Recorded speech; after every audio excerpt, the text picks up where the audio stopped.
morning, welcome back to another video. My name is Neline and I'm a dairy farmer from Saskatchewan. The forecast is looking absolutely incredible. There is just a couple more days of this cold snap, and then out of the 14 days in our 2-week forecast, 9 days are looking like they're right around 0 degrees. So it is about to heat right up. There's even days there where it's going to start melting the snow, which is, we're going from one extreme to the other, and I am looking forward to it. That's an understatement, folks. This is going to be a 3-week long, brutal cold snap that we just went through, but we are so close to getting through it.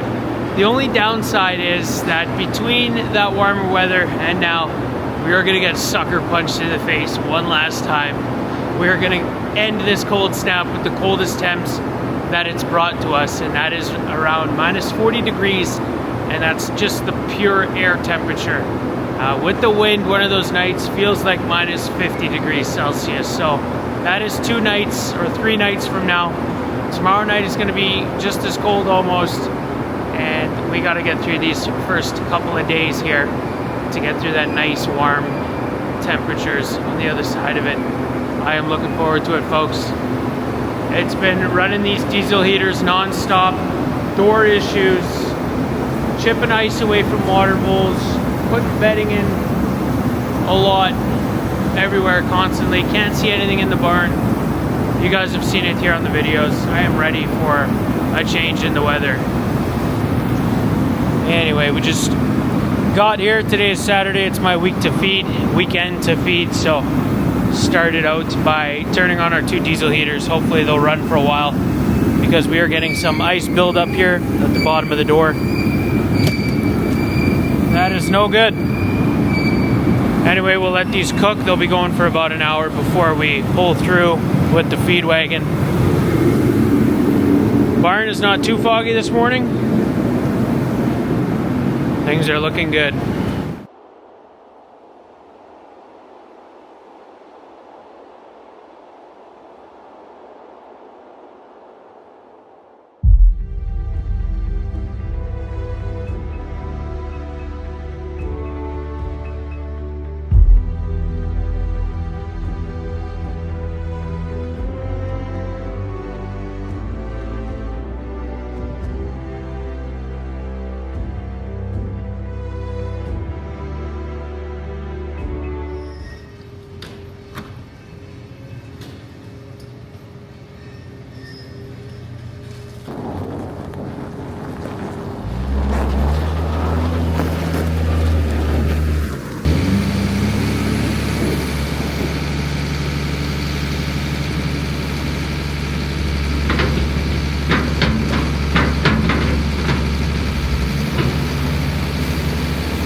That was the first milk out load of the day. We'll go and make the second one now, drop that, and then we'll go do our 3 corral loads, and then we'll finish up with a milk out load, the third one. And then I think today we're also going to make a batch for the calves, that calf feed that we make, chop, whatever you want to call it. We're going to make that yet today too, I think. So pitter patter, 7 loads total. Just filling the wagon of grain for the second milk out load, and I was putting whey permeate in, which is the byproduct that we get from the cheese plant in Saskatoon. It's stored underneath those bins. There's a 10-foot deep pit under those bins, and it goes up that hose, up that auger, and you can see the little end of the hose there.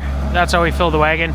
We just ran out though, so we got, I think, 700 kgs in the wagon. We still need another 400 kilograms of that stuff, but since we're out, we'll subsidize it with barley, and we then subsidize it 25% barley and 75% water. So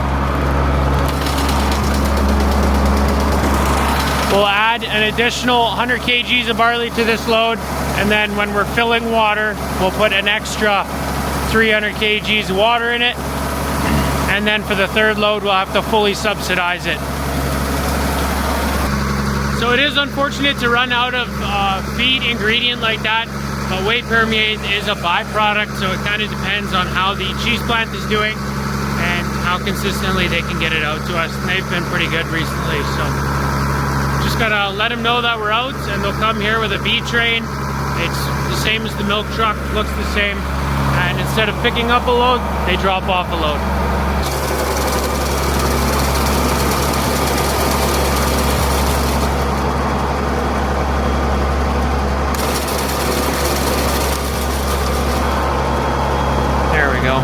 I do expect the whey to show up today, so I'll feed the next 3 corral loads. I was thinking I'll do the 3 milk cows back to back, but if I do the 3 corral loads, you know, it'll take me 2.5 hours. Maybe in that time, if we're lucky, the whey will show up, and then we can put it in that milk cow load. Otherwise, it doesn't matter. This load is done. We are going to let it mix for 10 minutes, which means we have time for a quick coffee break.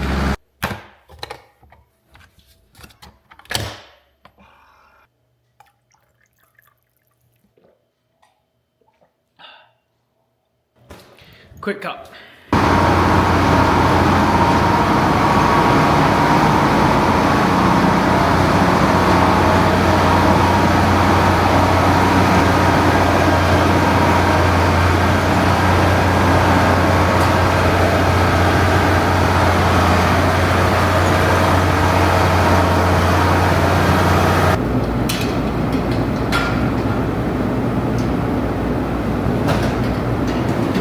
That is the second milk cow load on the ground.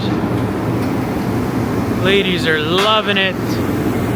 And since it's gonna be a couple hours before we come in with that third load, I moved the heaters facing directly at the door. I'm just gonna try and cook those top corners off, and then this door should be good. It's time to feed the corrals, so we're just driving through before we make the first load and checking how much feed is left in the feed bunks. Corral 1 has cleaned it right out. I'm also looking at the bedding situation. It's looking good. Not gonna need to put bedding in today. Driving through, you can see all the animals are laying down, and they'll probably be laying down until we put feed in their feed bunk, and then they'll mosey on over. We're also checking the water bowls right now to see if their ice buildup is to the point where the cows can't drink. But I chipped it away just a couple of days ago. That water bowl's looking good, and so is that one, so they'll be good for now. Looks like everybody is finishing their feed, which is what we like to see in the winter.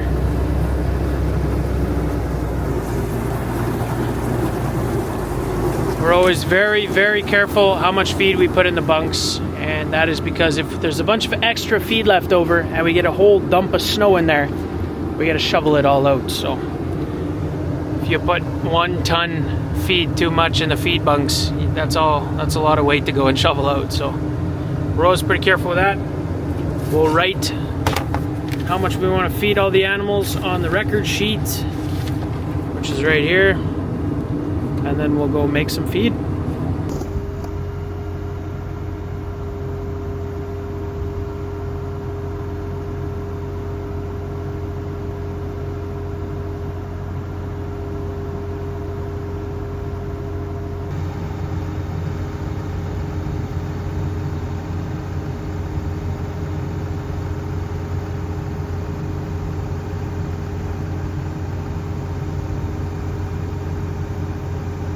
Little winter weasel there. He's got his winter coat on, blending in.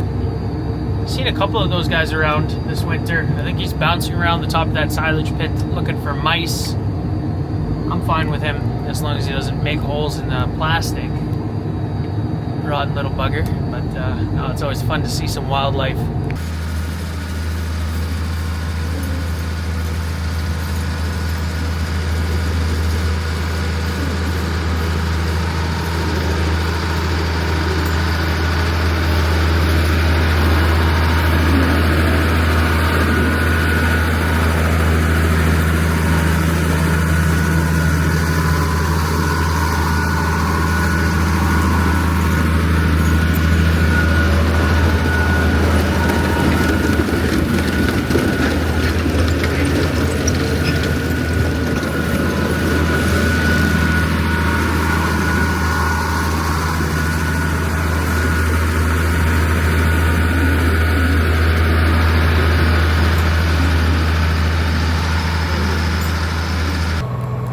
So we just unloaded the first corral load to pen 3. There's still 850 kilos. There's supposed to be 850. Maybe I'll put a bit too much out. But we leave that in there and then we go back to the loader and we grab some of that grain for the calves. And then we add it to this load and we feed it to the youngest animals out in the corrals. That is because the younger animals, they need a little bit more energy dense diet to stay warm out here and grow properly. Just grabbing the grain for that load for corral 1 and we store it in the shop. It's getting pretty low, that's why I'm going to make a load today.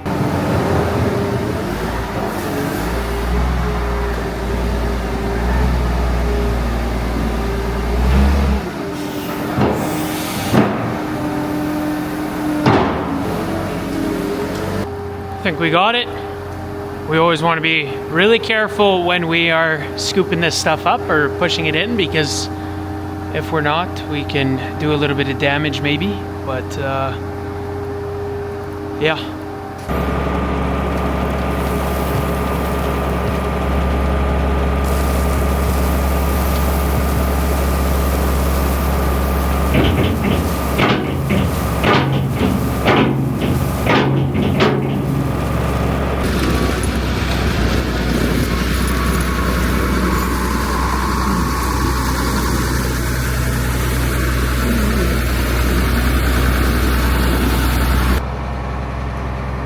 Look at the audacity of these deer.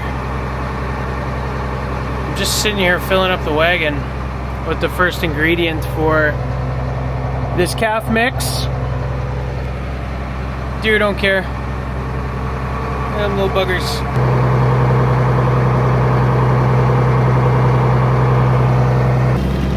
We've added the first 4 ingredients, which is canola meal, barley grain, beet pulp, and then some heifer mineral.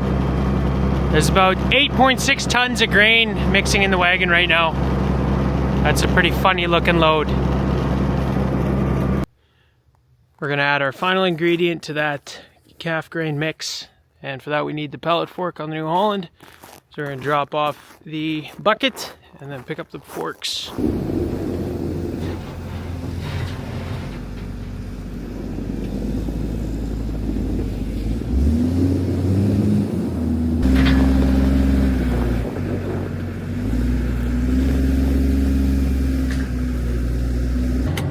Well, we got the pellet fork on anyway. We had a little hiccup there.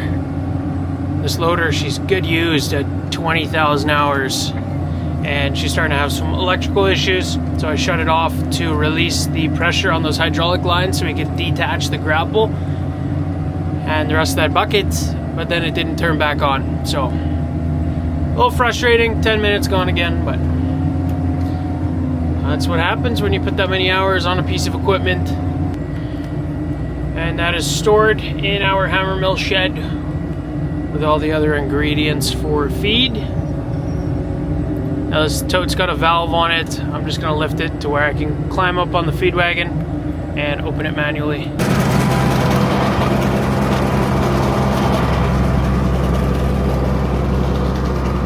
Oh, that is doing a terrible job of mixing the straw in. Maybe this will help it.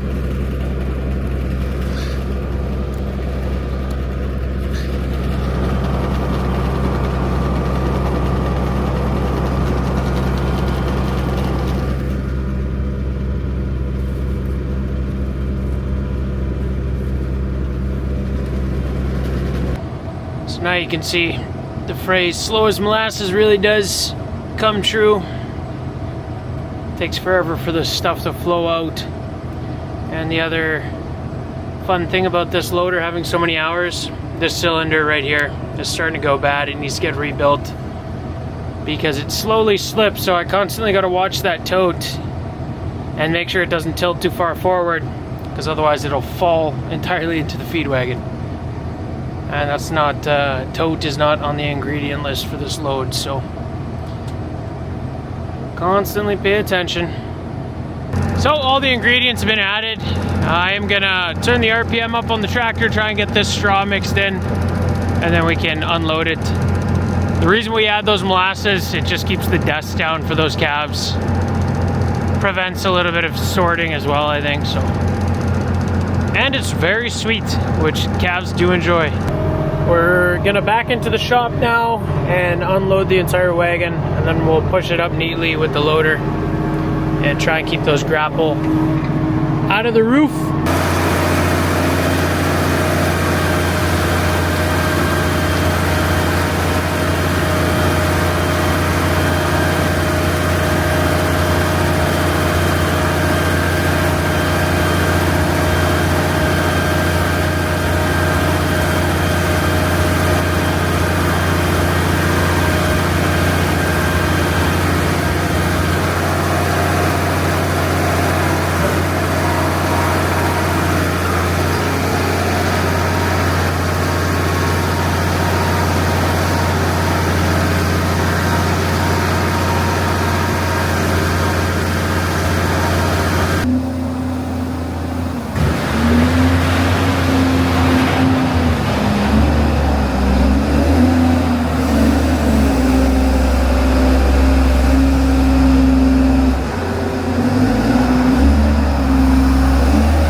Got it neatly pushed up in the corner here, just keeping it off of that wooden wall where the plywood is. One would think it's pretty obvious that you shouldn't push it right up against there with a lot of pressure, because the concrete only goes up a foot.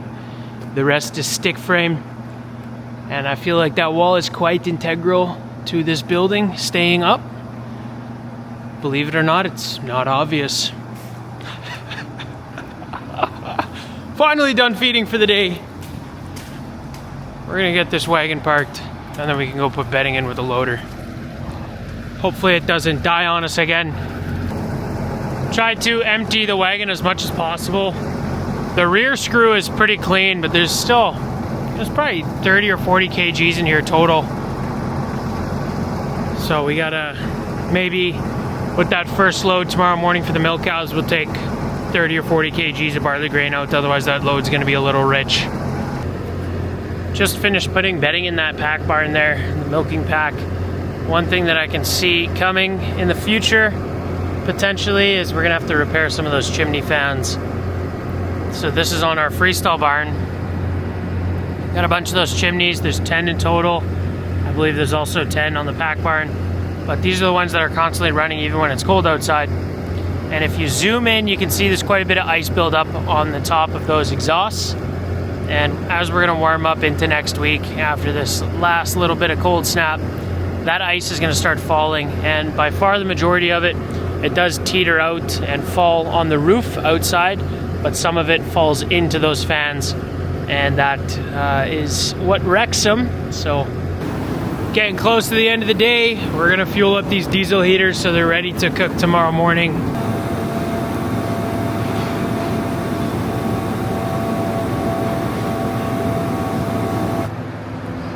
Oh man, I'm just opening this door to drive the truck out, and it just stops right there and will not do anything. So this thing's probably cooked. We just replaced the board in that opener. Why? Nope. Of course it's Saturday, so we're 2 days out. Monday is a holiday here, stat holiday. So we're 3 days out. Son of a bad luck, man. Never ending.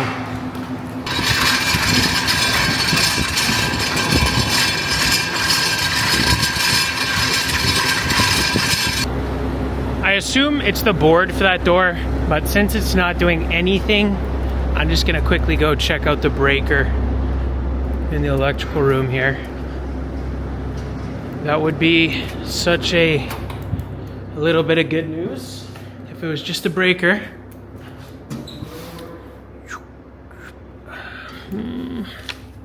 What do we got here? What do we got? North chimney. North overhead door, number 11. Number 11. She is perfect. We'll try it.